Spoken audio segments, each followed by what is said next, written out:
आज हम लोग क्लास 12th हिंदी यानी 12वीं Hindi Bihar board chapter number आपका 5 है। चैप्टर का नाम कवित है, जिसको भूषण के द्वारा लिखा गया है। ठीक है, इसका हम लोग ऑल ऑब्जेक्टिव क्वेश्चन, सभी ऑब्जेक्टिव यानी एमसीक्यू मल्टी चॉइस क्वेश्चन को देखने वाले हैं।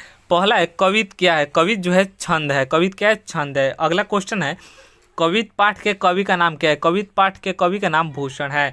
अगला जो क्वेश्चन है भूषण का जन्म कब हुआ था। 1613 में भूषण का जन्म हुआ था। अगला जो क्वेश्चन है भूषण के पिताजी का नाम क्या था। भूषण के पिताजी का नाम रत्नाकर त्रिपाठी था। रत्नाकर त्रिपाठी था। अगला जो क्वेश्चन है कवित में किस रस की व्यंजना हुई है। कवित में वीर रस की व्यंजना हुई है। अगला जो क्वेश्चन है भूषण ने किस भाषा में रचना की है। भूषण जो है वह अवधी भाषा में रचना किए हैं। भूषण जो है अवधी भाषा में रचना की है। अगला जो क्वेश्चन है भूषण के आश्रय देव कौन थे। भूषण के आश्रय देव कौन थे। शिवाजी और छत्रसाल। डी ऑप्शन से जवाब हो जाएगा। अगला जो क्वेश्चन है भूषण रीतिकाल के किस धारा के कवि थे। रीतिबद्ध कवि थे। कैसे कवि थे? रीतिबद्ध कवि थे। अगला जो क्वेश्चन है परशुराम किस पर भारी पड़े। परशुराम सहस्त्रबाहु पर भारी पड़े। अगला जो क्वेश्चन है शिवराज भूषण किसकी रचना है। शिवराज भूषण भूषण की रचना है। अगला जो क्वेश्चन है भूषण ने वारिवाग्नि की तुलना किससे की है। भूषण ने वारिवाग्नि की तुलना शिवाजी से की है। किससे की है? शिवाजी से की है। अगला जो क्वेश्चन है भूषण का जन्म कहाँ हुआ था। भूषण का जन्म तिकुआपुर कानपुर उत्तर प्रदेश। ये ऑप्शन सही जवाब हो जाएगा। भूषण का जन्म तिकुआपुर कानपुर उत्तर प्रदेश में हुआ था। अगला क्वेश्चन है कौन सी रचना भूषण की नहीं है। शिव बावनी भूषण की रचना है। और बी ऑप्शन है शिवराज भूषण, ये भी भूषण की है। भूषण हजरा ये भी भूषण की। ऑप्शन नंबर सी हो जाएगा। जो विनय पत्रिका है ये आपका भूषण की रचना नहीं है, तुलसीदास की रचना है। अगला जो क्वेश्चन है पवन किस पर भारी पड़ता है। पवन जो है वह मेघ पर भारी पड़ता है। अगला जो क्वेश्चन है वो कवि भूषण की उपाधि भूषण को किसने दी है। कवि भूषण की उपाधि भूषण को रुद्र शाह ने दी है। अगला जो क्वेश्चन है शिवा बावनी के रचनाकार कौन है। शिवा बावनी के रचनाकार भूषण है।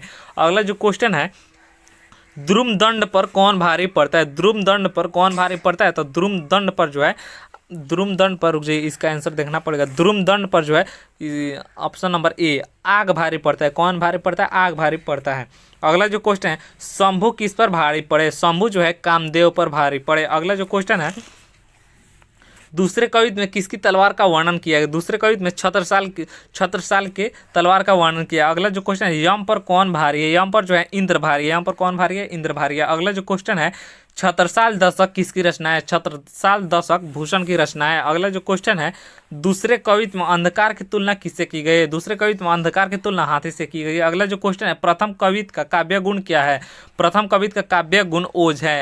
ये ऑप्शन सही है। अगला क्वेश्चन जो है लगती लपकी कंठ वैरिन के नागिनी सी में कौन सा अलंकार है। तो इसमें जो है रूपक अलंकार है। अगला जो क्वेश्चन है द्वितीय छंद में किस रस की अभिव्यंजना हुई है। द्वितीय छंद में किस रस की अभिव्यंजना हुई है। तो वीर रस की अभिव्यंजना हुई है। अगला जो क्वेश्चन है तलवार दुश्मन के गले में कैसे लटकती है। तलवार जो है दुश्मन के गले में नागिन की तरह लटकती है। अगला जो क्वेश्चन है भूषण किस काल के कवि हुए। भूषण जो है रीति काल के कवि हुए। किस काल के कवि हुए? रीति काल के कवि हुए। अगला जो क्वेश्चन है तलवार म्यान से निकलती है तो कैसे चमकती है। जो जब तलवार म्यान से निकलती है तो प्रलय काल के सूर्य की तरह चमकती है। प्रलय काल के सूर्य की तरह चमकती है। अगला जो क्वेश्चन है मुंडमाल अर्पित कर किसे रिझाने की बात की गई। मुंडमाल अर्पित कर रुद्र को रिझाने की बात कही गई है। अगला जो क्वेश्चन दुश्मनों की गले काट कर किसे क्लव देने की बात की गई। दुश्मनों की गला जो है काट कर काली यानी ऑप्शन नंबर बी यहाँ पे है काली को क्लव देने की बात की गई है दुश्मनों के गले काटकर। अगला जो क्वेश्चन रुद्र शाह अगर कहाँ के राजा थे। रुद्र शाह जो है